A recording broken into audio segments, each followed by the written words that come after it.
Welcome back to Impact Show. We are here in Orange County, where I was born and raised, and I'm so excited to have my friend Forrest Dell here, who came from Hawaii to share his great innovation. As you know, I created this show called Impact to really help founders, entrepreneurs, visionaries come together off of each other's innovations and learn from one another.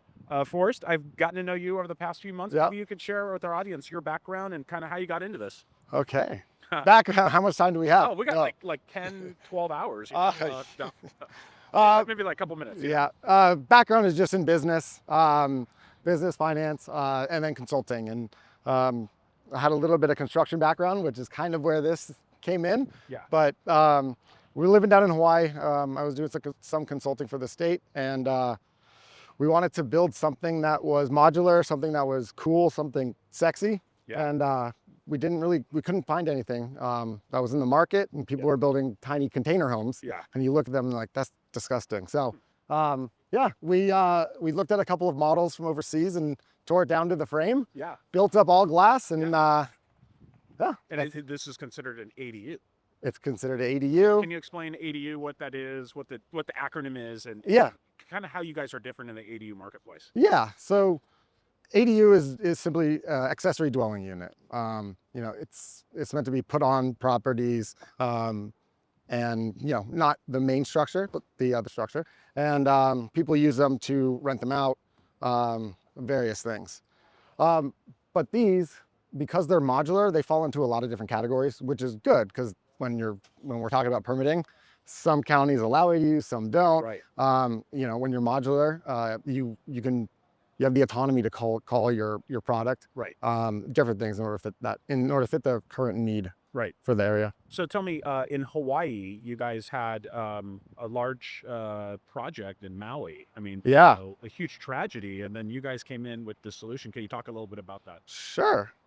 It's a funny story. So the reason we designed them, right, is we wanted them to be modern, cool, and sexy. Yeah. And the reason that is because we thought people would be, buying one or two of them in their backyard or down by their lake house and using them to Airbnb out, right? If it's sexy, people will pay a premium. Yeah. So that was the original business model. We had we started off selling. We had one sale, two sales, three. People were getting 2 or 3 of them. Right. And then the state called us. Okay. They had seen one of our units in Texas, actually. Okay. They called us.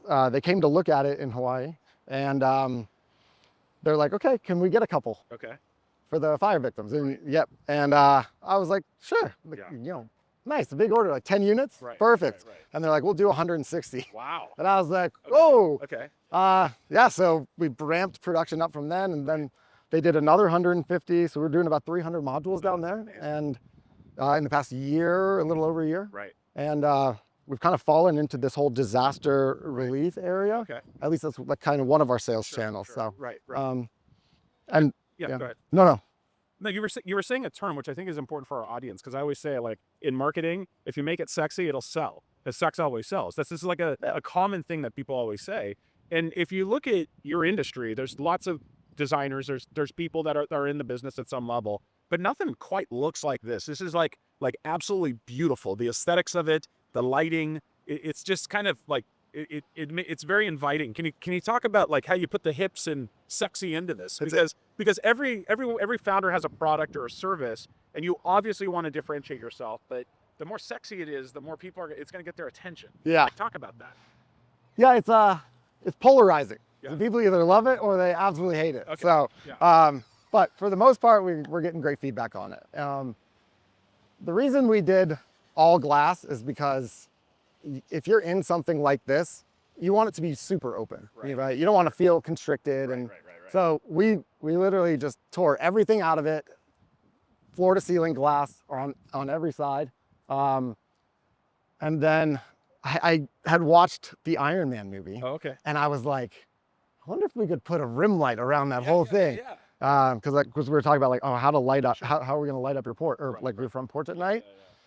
And we did the design and engineering team are really not happy with me. I had a lot of the things that I come up with, but Sure. at night this thing lights up and it's like moths to the flames. Yeah, and when you put them all together, like a community, like you did in Maui, it looks absolutely beautiful. I mean, it almost looks like the future, right? Yeah, Like a Jetsons a little bit. it's a lot. It's a lot. So So what's the future look like for NanoNest? Are you guys going to have like stories, or will go wider? Can you yeah, give so the audience a little perspective on what the future of your business looks like? so we're building out our product lines. So right now we have, this is kind of our flagship model. It's just a 1-bedroom, 1-bath, single wide, fits in a Connex. It's delivered to you. We land it. Right. It's installed within 4 hours. Wow. It's moving in within 4 hours. How many square feet would that be? This is 290, just under 300. But Okay, got it. our most popular one actually now is our double wides, which because they're modular, they can be stacked. Right. They can be pieced together like Legos. So our double wides are basically 2 of them that are put together. They slide right together. You connect them. We actually have a rooftop deck on those ones. wow. So if you go, yeah, they have a rooftop deck. Just adding like little things that, Right. because there's no one housing solution for everybody. Right. Everyone's going to want their own thing. Some people need 2 bedrooms, and some people need 3. So Right. luckily we have the ability, the way we design them, to kind of meet those needs Sure. as best we can.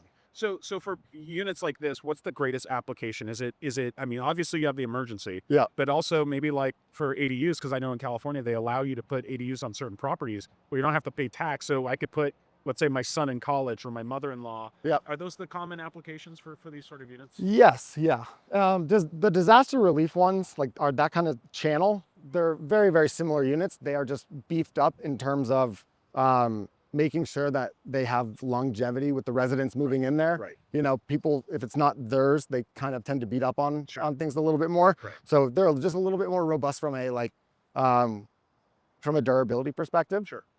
These ones are higher quality. Like, Right, if you're living in it, like, you want like the nice stainless steel sink and Absolutely. fridge and all that. Yeah. And that is really the main differentiating factor for like ones that we sell to individuals, Right. that they're putting on, in their backyard as ADUs, or living in them. Sure.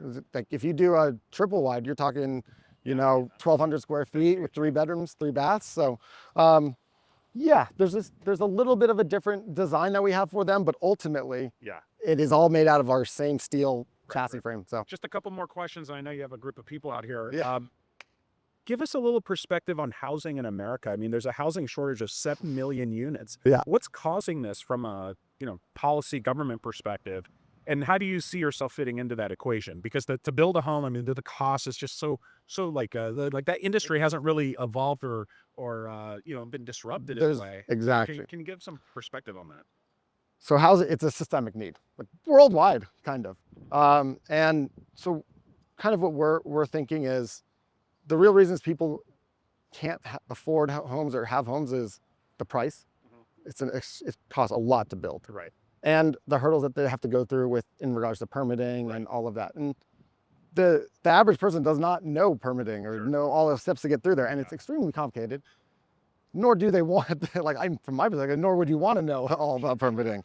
So I think really it's just the cost and circumventing all of that like permitting process. What we have done is try to build a product that alleviates a lot of that effort right there. Okay, So great. like our plans and our units are certified US wide. Oh, great. And so really it's just about, putting them on the property and getting that That was final gonna sign be off. my next and final question is really the permitting. Is it state by state or is it a federal umbrella?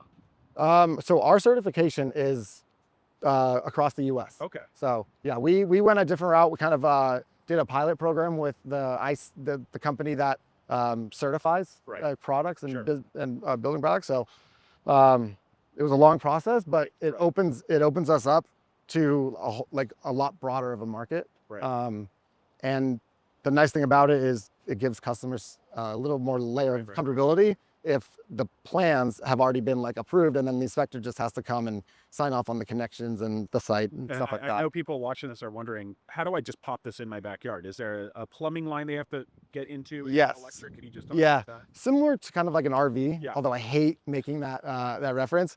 It's got they're all quick connects. So it's got one water connection in, standard, one sewer out. So no matter how many bathrooms we have in it, Sure. they all connect together. And so there's one sewer connection and then one electrical connection, and everything else is integrated throughout the house. So Awesome. And Yep. and maybe on a personal note to the entrepreneurs watching, when you're building a business like this and you're struggling, you're facing your worst day, and you're just like you could just give up. What kept you going and turning something into an actual business that is now going to be much bigger and scale? yeah, Because a lot of I, founders give it, up sometimes. Just curious. How do you face it yeah, being overcome? I feel like successful founders, they find a way, but I feel you're starting a company is like going to war. Like you're just back against the wall like every day, and you're putting out fires. It's like, Right. but you have to enjoy that. I think yeah. it's like it's not all. I'm starting a company and look how successful we are. It's like every day, like usually every day is a struggle. But it's fun. Like that, like if you're doing something that you're passionate about and you're growing something and you're growing it with other people, or Right. you know, it's really rewarding. And Right. and a lot of the things, luckily, we get the benefit of you know, a lot of our units are being used for fire survivors, Absolutely. and so that also like is a little bit of a Yeah. incentive. Right. And you know, because you see people move in and you see how happy they are, like, so Awesome. yeah. Well, hey, thank you so much, Forrest, for being on our show, and I'm glad you got to meet my friend, the mayor of Newport Beach, who's Yeah. been on our show several times. He's awesome. We're going to keep getting the word out on NanoNest, and we'll be back to you in West Palm Beach, Florida. I'll talk to you soon. Appreciate it.